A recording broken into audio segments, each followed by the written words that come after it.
What's up, everyone, and welcome back to another week of the Sports Degenerates podcast. Guys, if this is your first time listening to us, make sure to also listen on Apple Podcasts, Spotify, iHeartRadio, or Spreaker. We're also on Twitter at the Sports Degens, Instagram at Sports Degenerates Podcast, and finally, you guys can also watch us on YouTube. So please make sure to follow us on all these platforms if you can, and give this episode a big thumbs up wherever you're watching or listening to it. I know we have been getting a lot more views video-wise, but please also make sure to listen to it on Apple Podcasts, all that kind of stuff. But hey, that's all I got to say there. You guys know us. We're a couple college students. We love talking about sports, watching sports, listening to sports, everything to do with sports. So we thought what better way to show our love for sports and make a podcast about it. And here we are, Matt. How you doing? Man, that intro, we're a couple of college kids who love sports, you know, for a couple more days. That is true. Yeah, you're right. You're right. This is the last week. Guys, I didn't even think about that. This is our last time in this studio. It is. I can't believe it. Degenerates Studio. Degenerates Incorporated has become such a staple the past couple weeks. And gonna miss the heck out of it. Yeah. But let's get into the talk. So actually, I don't nostalgia. Wait. Now my question is, this new intro, what do I say now? Do I say we're a couple of former college students? Or do we just say we're a couple of guys? I think we're just a couple dudes. Just a couple dudes. I love talking about sports. A couple reporters, maybe? I like that. I don't know. Something like that. I like that. Couple guys being dudes talking about sports. I like that. There it is. Sports right. dudes. But yeah, no. Podcast. Let's actually get into things here. Sure, I think the big news going around right now in a lot of sports is the whole Julio Jones thing. Yeah. Because this came out last week that the Falcons were almost definitely going to trade him. There were rumors about a month ago about him possibly being traded. I'll take those. Yeah. About him possibly being traded, and they said that it wouldn't happen until June 1st, and that's probably what's going to happen because of his contract, and if the Falcons trade him, they'll have a bunch of dead money before June 1st. If after June 1st, they don't have to worry about that much. But there's been a lot of rumors about different things, and the whole Shannon Sharpe issue that happened on the Undisputed or whatever it's called. So right now, at this moment, as of us talking, this is Wednesday, they said, I think yesterday or the day before, that his preferred destinations, according to Chris Sims, are the Patriots and Titans. What do you think what do you think about what's going on with Julio Jones? Oh, I mean, it's super fascinating, especially when you have such a big name wide receiver on the market, and it's pretty much guaranteed that he's going to go somewhere else. Yeah. He sort of spilled that on Shannon Sharpe's talk show unknowingly. Without knowing that he was on air, live on air. And Shannon Sharpe didn't say anything. It's kind of a just slightly unethical. Yeah, kind of a booty move on Shannon Sharpe there. A little bit, but the news is out. I mean, we'll take it. Patriots and Titans. Big for us up here in New England. Yeah. That's huge news. I know the past month or two, I don't know if you've said it on the podcast at all, but just in general, you've been saying the Patriots just need one star wide receiver. Yeah, they need one. Over the top. Doesn't even have to be a star wide receiver. They're just a number one wide receiver, you know? Yeah, because you can't have Nelson Aguilar or Kendrick Bourne or Jacoby Myers be number one. Exactly. If you get Julio Jones, man, think about that offense. That's huge. And the Titans, if he goes there, come on, A.J. Brown and Julio Jones on the same team, Dude, that would put the Titans back in Super Bowl contention potentially. It would. If he can stay healthy. You see, here's the thing. As much as I obviously want him to go to the Patriots, and I want to talk about him being on the Patriots a little more in a second, but with him going to the Patriots, right now they're the betting favorites. Yeah. But I don't know if it's going to happen. As much as I hate to say that, as much as it pains me to say this, I don't know if it's going to happen. For multiple reasons. Well, actually, really only for one reason. And how many times that you can remember that the Patriots have been linked to a big-name guy, and they're like, oh, Patriots might trade for this guy or sign him in free agency, and there's a bunch of smoke, but now that never actually happens. I mean, most recently, look at the draft.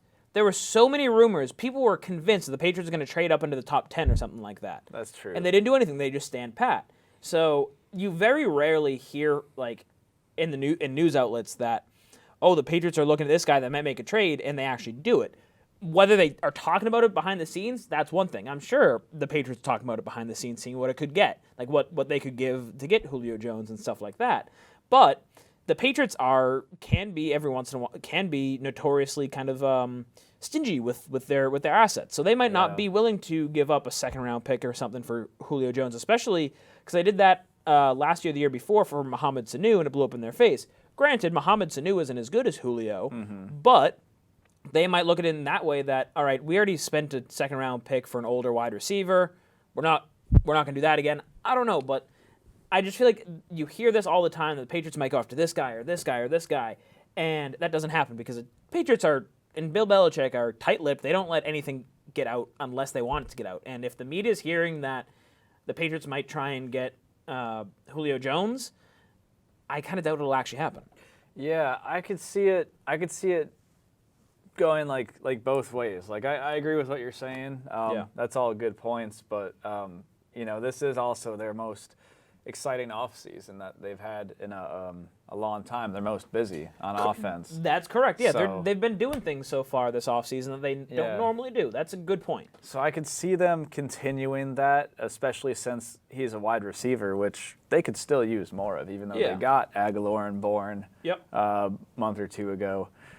You mentioned picks like second rounder or whatever. Didn't we hear somebody spilled the news that the Falcons were already offered a conditional third-round pick or something, or a second or third. Like if Julio gets traded to our team, a conditional third-round pick. That if he plays a certain amount, it would become a second. Yeah, it was like 10 games or something. They said no. I remember we were saying like that sounds like such a Patriots offer. Yeah, that sounds like an offer that the Patriots may have made. Yeah. And I would not be surprised if that was their offer. At all. That would be really unfortunate if we find out it was, and that's it. And I'm not gonna lie, personally, I think that's kind of that wouldn't be a bad deal. I mean, maybe not too bad. Maybe say that. Let's assume that that's the Patriots. Throw in, make it that, and maybe throw in like another player, like N'Keal Harry. N'Keal Harry, N'Keal Harry's not great. Some of you might be like, N'Keal Harry, what? He's not going to get you Julio Jones. But you got to think about it. He's still a young player on a rookie deal that has promise. And so the Falcons might be intrigued by that, because if they get rid of Julio Jones, all they really have left is Calvin Ridley. Who else do they have for wide receivers in that team? No one, no big names. So like. It wouldn't hurt. It wouldn't hurt having a N'Keal Harry on their team to kind of like set them over the top there. Right. Or even if it's the conditional third-round pick and throw in like a fourth or fifth or something like that. I don't know. I'm sure you can make it work. But I mean, I in general I really do like the sound of him being on the Patriots though. I want him on the Patriots really badly, because here's the thing. We're talking about this. I kept saying that I think that they need one more like receiver, like an actual top wide receiver. Doesn't have to be a star like Julio Jones, but I would like a star. I would like a star, and I would want a top wide receiver. Yeah. And because that'll make the offense so much better. The only thing I'm worried about is the reports are he wants to come to the Patriots to play with Cam Newton. Right. What if Cam Newton's not playing great and you throw in like what if you have to do the same thing that you did almost last season with the whole Cam Newton thing? You promise Julio Jones that Cam Newton's going to be the starter all season, and what if Mac Jones is outplaying him in practice? Right. Then you can't make that switch because your star wide receiver is going to be upset. I don't know. That's a tough. Yeah. That's a tough one. Do you think he'll be okay with playing with Mac Jones? Which I certainly hope he is. If Mac Jones is good, if he actually is better than Cam, I don't see why Julio would have a big problem with it. Like if Mac Jones replaces Newton on the field and then Julio starts playing better as a result of that, I think, I wouldn't have a problem with that if I were Julio. Like if this guy's throwing it to me more, if he's more accurate, no issue there. Keep him out there. Yeah. I mean, I just certainly hope that maybe there's that Alabama connection. Mac Jones coming from Alabama, Julio Jones coming from Alabama. Like, maybe say this is obviously that's saying that we get Julio Jones. That hopefully he doesn't mind if it's say that this is again assuming that Mac Jones gets thrown in there. So I don't know. But here's the thing though. Like I said, that top wide receiver, that would make this team so much better. I mean, this team, I think the only problem on this team is their quarterback. Because obviously Mac Jones, you don't know what he is. Cam Newton, we don't really know what he's going to be this year. Yeah, he wasn't good last year, but we don't know what he's going to be this year with some more weapons. Because I want to go down the lineup here. Sure. So let's say slot in Julio Jones. Julio Jones, your wide receiving core is Julio Jones. Where is it? Hold on. Julio Jones, Nelson Aguilar. Oh, he's not here. Yeah, sorry. Julio Jones, Nelson Aguilar, Kendrick Bourne, and Jacoby Myers. Those are your Yeah. top 4 wide receivers. Good top 4 wide receivers. Your running backs, Damian Harris, Sony Michel, James White, J.J. Taylor, who played 1 game last year for them. He was a practice squad, but not bad. And Brandon Bolden's going to be coming back. And I mean, Brandon Bolden's a good. I mean, he's better on special teams, but he can be a decent running back sometimes. And Cam Newton. Exactly, and Cam He's Newton. a good running back. Your tight ends, Hunter Henry, Jonnu Smith, and Matt Lacoste. Lacoste isn't great, but still, I mean, those two of the top 10 tight ends in the league. Yeah, Henry and All Smith, right. that's fine. Like, that's Yep. if they don't get Julio, I still say that's their 2 top receivers. Yeah, and then your offensive line from left to right would be Isaiah Wynn at left tackle. Left guard would be Micah Nwenyu. Your center would be James Andrews. Your right guard would be Shaq Mason, and your right tackle would be Trent Brown if he can stay healthy. That is those are some great weapons. That's a great offense for whoever this quarterback ends up being, whether it be Cam Newton, Stidham, or Mac Jones. And the big thing with Mac Jones, as I said in the past, that you saw in Alabama, he had a ton of weapons. He had one of the best offensive lines in the league, and he was really good at intermediate passes. Those tight ends are made for intermediate passes. They are. If you get Julio Jones on this team, then you're surrounding Mac Jones with the weapons for him to succeed. And he has another 3 years on his contract too, so that's huge. Right. And another thing not to look over is Patriots possibly have a sneaky good defense coming into this year. I was just gonna say, got to mention them too. Because they've gotten better. Like, last year they weren't great, but they've made additions where they need to. The only thing that's a little worrisome is possibly their safeties are a little older.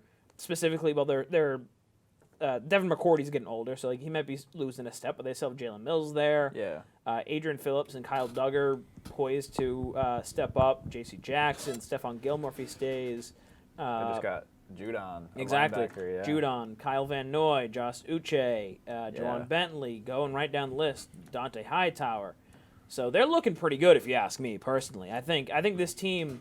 I think people are kind of sneaking on this Patriots team. I'm not just saying that as a Patriots fan, but I just think that, like, you look at the list. This is kind of reminding me of a couple years ago.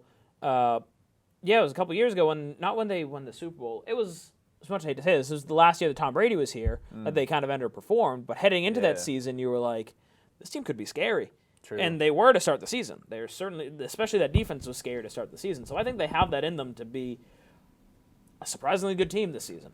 I 100% agree, especially with Hightower sitting out last season due to COVID-19. I think he's going to come in just ready to play, and I think he's going to just absolutely demolish a couple QBs within the first couple weeks. Yeah, I wouldn't be surprised. I knew I was forgetting someone. Yeah, Dante Hightower is the guy. Yeah, one of the best middle linebackers in the league. Yeah. And to finish up this whole Julio Jones talk, the one thing that you have to be concerned for trading with him, and this is why the Falcons aren't going to get a number 1 pick, is because, one, he's 32 years old. Sorry, this coming season he's going to be 32. Right now, this past season he was 31 years old.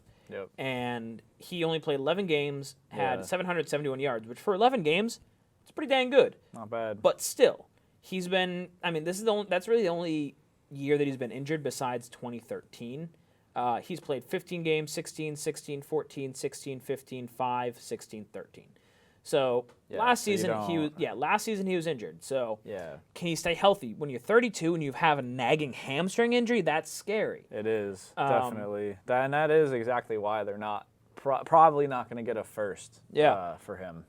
But I could really see him, if the Patriots trade for him, it could be a Randy Moss type situation where, I mean, Randy Moss was only 30 when they traded for him, so he still had he was a few years younger, and he had a couple down years on the Raiders, I think, and then before that, I think he had a down year on the Vikings, but the Patriots just took a flyer on him. I think they traded like a 2nd or 4th round pick, whatever it was, for Randy Moss. Off the top of my head, I don't remember, but you got him for next to nothing. If you can get Julio Jones for that same thing, that's pretty reminiscent, but I also want to say it's also reminiscent of Chad Ochocinco, who very similar. The year before he went to the Patriots, 14 games, 831 yards, so played a few more games but had less yards. So and then on the Patriots he played 15 games and had 276 yards. So who knows? It'll be interesting to find out. But let's move on now. As you guys see, I'm back in the robe of shame for our last episode in the studio. Our last episode for about a month. I'm in the robe of shame. Finally got out of it. Wow. Yeah. What and what a game we picked to bet on to Game 5 We did. of the Hurricanes and Predators Yeah. NHL playoff series. Yep. I mean, our friend Chris has been texting our group chat, every night. He's like, hey, you guys are obviously focusing on the Bruins and Capitals series because we're Boston fans, but he's like, pay attention to this Canes Predators series. They went into double overtime, 2 games in a row. Yeah. And then for the game last night, or I guess 2 nights ago, as we're recording, or when this airs, Yeah. overtime. It went into overtime, and that is how I won the bet. I was sweating for a little bit. I was sweating because the Predators, your pick, were up 2-1 in the third period. Hurricanes made a good comeback, though. They pulled it off for me. Yeah, these teams are certainly getting to know each other because they also faced each other in the last their last 2 regular season games. The Predators won those. The Predators won those 2 games. The second to last regular season game 3-1. Their last regular season game 5-0. Then the first game of the series, the Hurricanes won 5-2. Mm-hmm. Second game of the series, Hurricanes won 3-0. Third game, Predators won 5-4, and then this is where it started. This is where it started getting interest. Yeah. So that was double OT game. They won 5-4, and then another double OT game where the Predators won 4-3, tied the series up 2-2, and then last night was Hurricanes won in OT 3-2. And well, Matt bet the Hurricanes. Obviously, I didn't really have to. I bet the Predators, and yeah, here we are. Here we are. A little upsetting. It's super interesting series. And Wags, our producer, was saying that he thinks that the Hurricanes could be a sneaky threat. I'm just going to say cup, to the Cup, exactly. Yeah, the Cup. yeah. I'm just going to base. Give a take on it. Yeah, sure.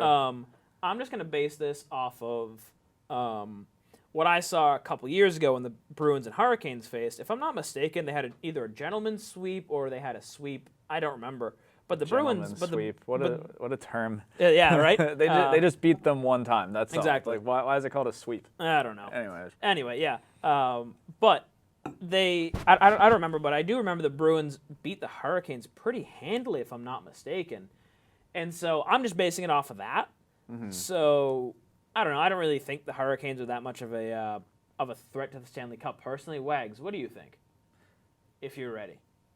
Doesn't look like he's ready. I'm going to keep talking. I'll comment. I mean, I feel like I hear Carolina, I think that this is almost tying back to NFL from earlier, but Carolina Panthers, Carolina Hurricanes. When I think of these teams, I don't think championship material. Yeah, it's I will Carolina, say, as much as I'm happy for, thank you guys for winning for me last night. I don't think they're going to get past a power team like Boston. Yeah, real quick, looking back, the Bruins did sweep the Canes in the 2019 playoffs, and they were considered also a Stanley Cup contender, like super hot. Wags, what do you say?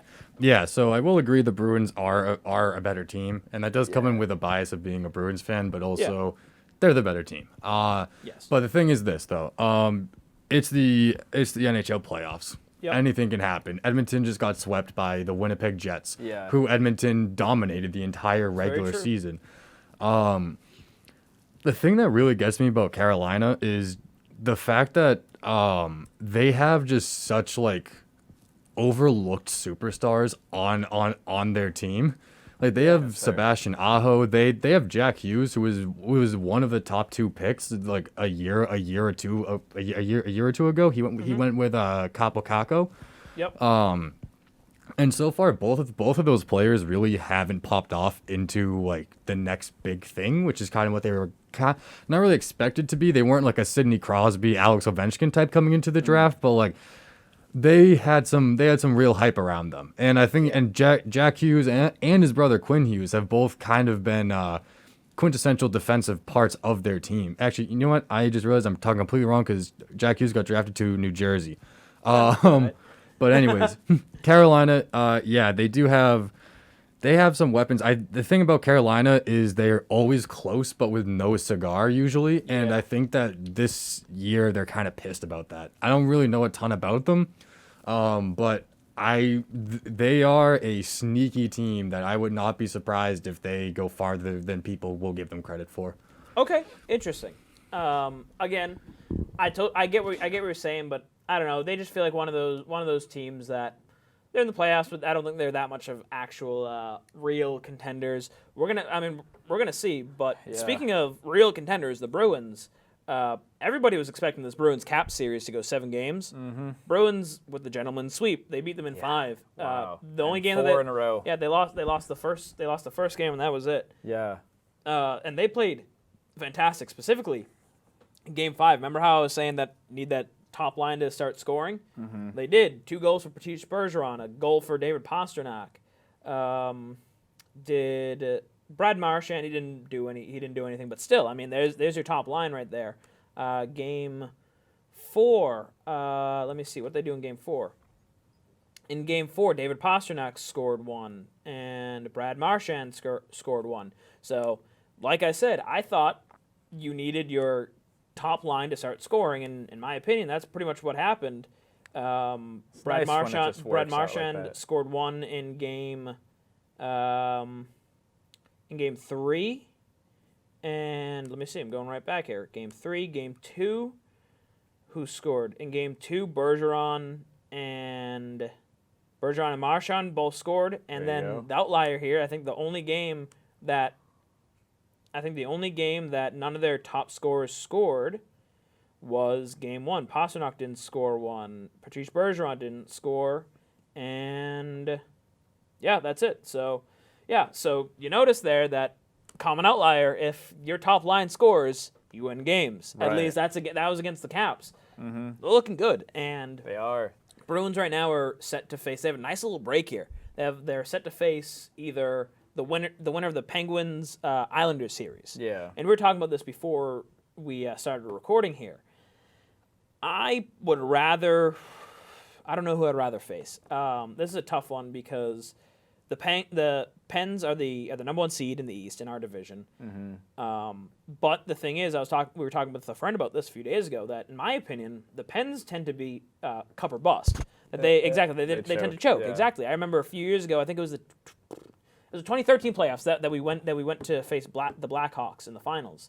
That I think it was the first or second round that everyone was saying, and I think the Pens were the number one seed in that year as well, or they were a really good team either way, and the Bruins swept them. Mm-hmm. And so it seems like, at least to me, the Pens have a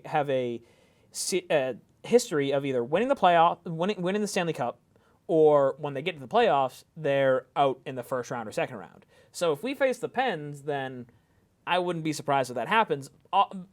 But you never know. I mean, they have one of the best. They have the best player of our generation, Sidney Crosby. He can always surprise you. So it's interesting. But Wags was talking about the Islanders. So it's he was saying that he's more scared of the Islanders than the Pens, and I don't blame him. But I agree. It's a tough one. As we're recording this, Game 6 is happening in 2.5 hours between the Islanders and the Penguins. And if the Islanders win tonight, they will move on to face the Bruins. And I agree, I'd be more scared of the Islanders. I mean, Penguins, again, choke artists. It seems like they're probably going to drop this series to the Islanders. I'm guessing they'll drop it tonight.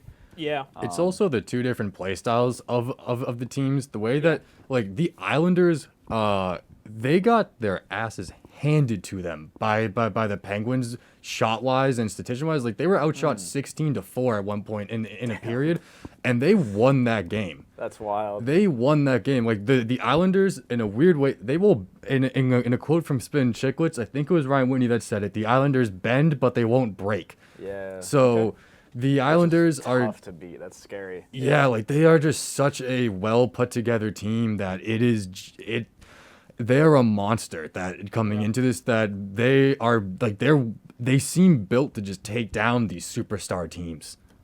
True. One thing to mention, though, I don't know if this means anything. The Bruins did win 4 of the 6 times they met in the regular season. Not bad. No, sorry. They split the regular season. I lied. So, yeah, so the first game they lost 7-2. Second game they lost 2-1. Third game they lost 4-3 in overtime. Then the Bruins won the next 3. They won 4-1, then 3-0, then 3-2 in overtime. So, I mean, these teams seem evenly matched. Yeah. Now, Wags, I will ask you, though, that you also said that kind of coming into this, to the Cap series. Do you think it's similar there? No, it is different in the terms of it's the Islanders' whole team, and it was pretty much just how are the first lines going to be matching up between Capitals Bruins, because for the Capitals it was really if you could shut down that first line, the Bruins second, third, and fourth lines were better than the Caps' second, third, and fourth lines. Yep. But the thing is with the Islanders that their play style has shown, they are extremely consistent through all four of their lines, and it's scary to see going into knowing that we could be playing them, but at the same time, as you just said, like they split the regular season. But I will say in hockey, I truly believe that the regular season means so little compared to the playoffs. Very true. Yeah. Because again, I think the Edmonton and Winnipeg series just exemplifies that completely. Like everyone expected, no one expected Winnipeg to sweep Edmonton. No one did. Everyone expected maybe like a 5-6 games maybe, but like people were expecting Edmonton to win. No one really expected Winnipeg to beat them in that fashion. Kind of reminds me of how Columbus beat Tampa during the COVID bubble. Yeah, except Tampa had a record-setting season though, and 61 wins, right? Yeah. Connor McDavid had a record-setting season as well, but at the same time, like that's one player. Yeah, that's a really good point. I think if they do face the Islanders, it'll be interesting. I'm torn because I did say last week that I said that I think if the Bruins could get past the Caps, then it's pretty smooth sailing. I was agree. wrong. I was wrong. It might not be. But who knows? Agree. I will say the Bruins do, knock on wood, the Bruins do keep surprising me because they're talented. And I feel like there's a point that we might not be giving them enough credit. Yeah, out of all the teams in the East, the Bruins are the best. Yeah, I say that might be a hot take because they're all strong. Penguins, Islanders, Capitals, whoever, but the Bruins are the best team right now. Okay. That's what I think. I think whoever makes it out of this Penguins-Islanders series, you're looking at probably another good series, probably a 6-game series, but I don't see the Bruins dropping it with all the power they have on their first, second line, the depth. I mean, it's not just depth they have, it's immediate superstar talent too. Yeah. On the front line, and they're playing well right now. So I mean, they are, and I think see it's the Bruins losing. I think it's also important to note that a lot of these series you didn't have Taylor Hall for. Exactly. A lot of these earlier games in the season you didn't have Taylor Hall for. I really do think that Taylor Hall is a difference maker. Obviously, though, since the Bruins they got him, they're the best. Exactly. The Bruins can't win though unless the whole team plays well. Yeah, I think that's important. Like you can't have duds out of some of your top players. You need to have your top players. Krejci, Bergeron. Sorry, not Krejci, but yeah, Krejci still. I think Krejci needs to have good games. Yeah, definitely Krejci. But specifically, Marchand, Bergeron, Pasternak, Hall, and then a little lesser extent Krejci. You need to have them all have good games. And so far they've been doing that, and I think they can do it. It'll be interesting to see what happens if they can move on. A team that's not moving on though is the Celtics. Oh yeah, the Celtics suck. Yeah, the Celtics are absolute horse crap, horse manure, dog water. They're about to get swept. They're dirty hot dog water. Keep it going. Booty. Keep it going. Trash. What else you got? Green Atrocious. Poop. If you don't mind, I do have one other point to add with the Islanders. Yeah, go for it. Go for it. Yeah. Better than talking about the Celtics. Yeah. Yeah, so the one thing I'm going to add is that because I have the roster for the Islanders pulled up right now. Yeah. They're very similar to the Bruins, where they have that solid first, second line. Their first line is Barzal, Lee, and then I'm blanking on the center, but pretty much like they have Ilya Sorokin in net. He's filthy. I completely butchered that name. Rask is dirt. Rask is dirty in net as well. Yeah. Barzal has just been killing it, and then Anders Lee. Well, I mean, he's just filthy as well. Yeah. And then Oliver Wahlstrom, he's had a very good season. And then on defense, they picked up from the Carolina Hurricanes Sebastian Aho. And you're right. Aho was one of the Hurricanes' best players. Yeah, that's a great point. That's a great point. Forgot about that. I'm going to make a prediction right here on the podcast before Game 6 between Penguins-Islanders. Islanders beat the Penguins. Bruins beat the Islanders in 6.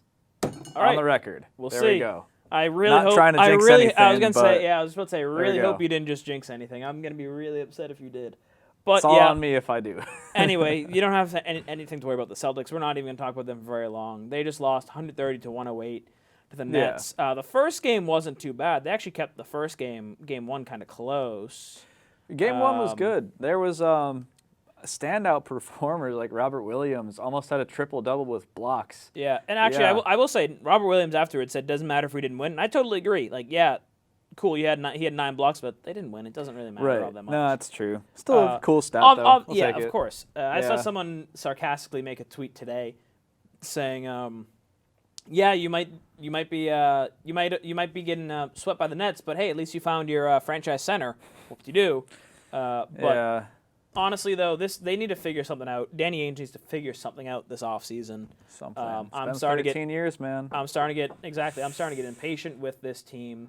If he doesn't make some sort of moves, like he needs to make some major moves this offseason, whatever they may be. I think you need to keep your core players of Jason Tatum, Jaylen Brown, Need them. but Tyler's like, nah. no. He's good.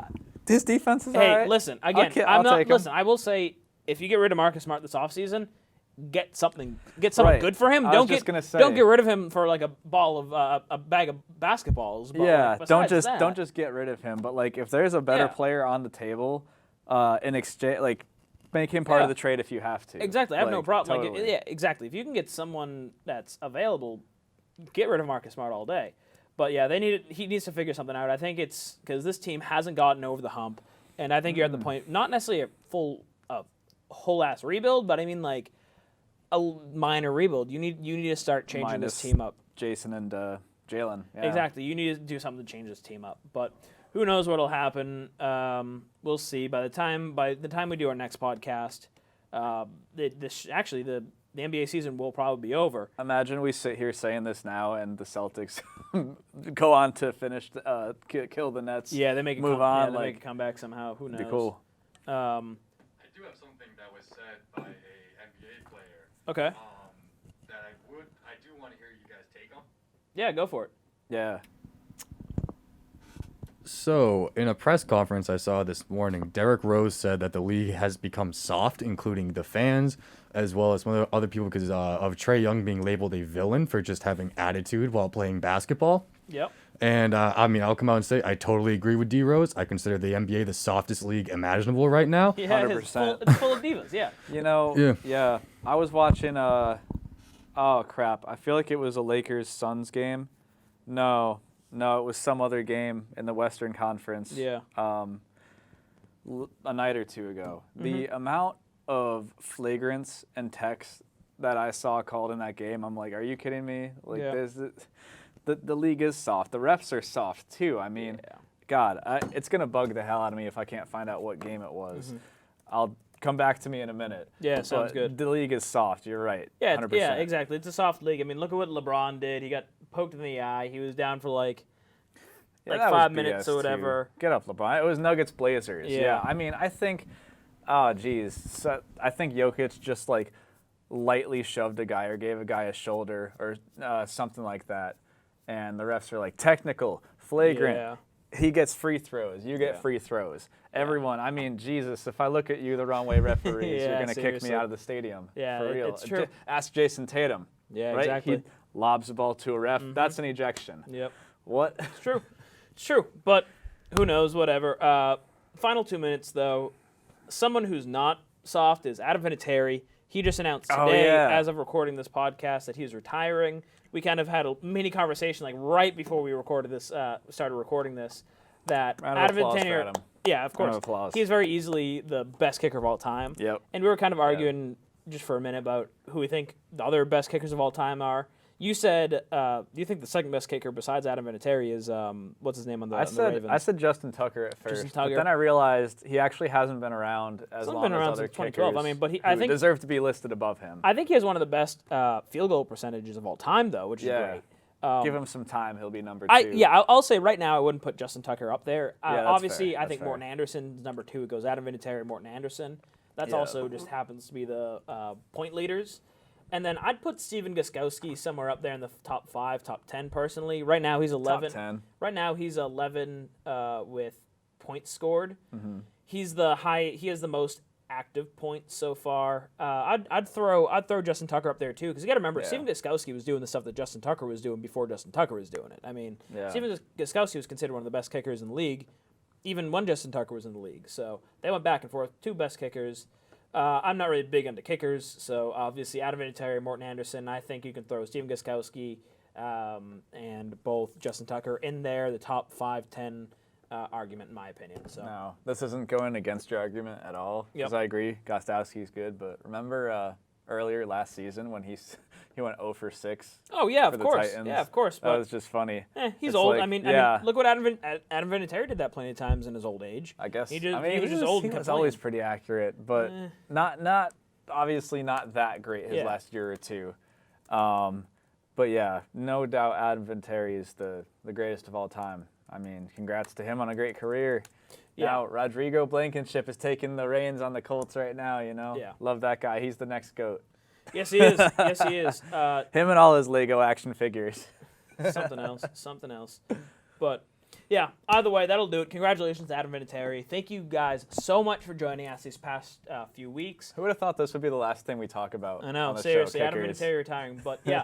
Guys, make sure to please stay tuned to us. Follow us on social medias. Again, like I said, we're going to be taking a little bit of a break here the next month or so. We're going to try and get back to this beginning of July-ish. So we'll be making sure to keep you updated as we do it. Thank you all so much for joining us as always, and we will see you next time on the Sports Degenerates Podcast. Fade it out. There we go. There we go.